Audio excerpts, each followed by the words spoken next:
மதுரையை லஞ்சமற்ற முதன்மை நகரமாக மாற்றுவதே எனது லட்சியம் என மதுரை மத்திய தொகுதி அதிமுக வேட்பாளர் சுந்தர் சி தெரிவித்துள்ளார். மதுரை மத்திய சட்டமன்ற தொகுதியில் அதிமுக சார்பில் போட்டியிடும் வேட்பாளர் சுந்தர் சி இன்று தனது வேட்புமனுவை தாக்கல் செய்தார்.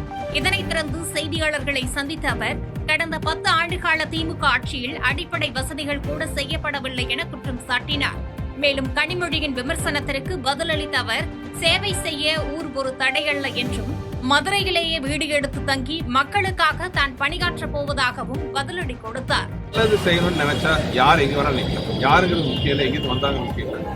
நல்லது செய்யுங்கிற மனசு தான் முக்கியம். அந்த வகையில நல்லது செய்யணும் வந்து நான் மதுரைக்காரங்க கெட்டதுல எக்ஸ்ட் பண்றவங்க கூட நல்லது நினைப்பாங்க.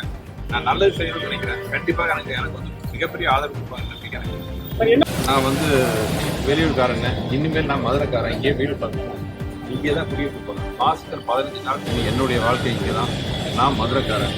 செய்திகளை உடனுக்குடன் தெரிந்து கொள்ள கீழ்கண்ட கேபிள் மற்றும் டிடிஎச் நெட்வொர்க்குகளில் எம்நாடு செய்தி தொலைக்காட்சியை காணுங்கள். பாதகம் செய்பவரை கண்டால் நாம் பயம் கொள்ளலாகாது பாப்பா. மோதி மிதித்துவிடு பாப்பா, அவர் முகத்தில் உமிழ்ந்துவிடு பாப்பா. அண்மை செய்திகளை உடனுக்குடன் தெரிந்து கொள்ள இணைந்திருங்கள் எம்நாடு தொலைக்காட்சியுடன்.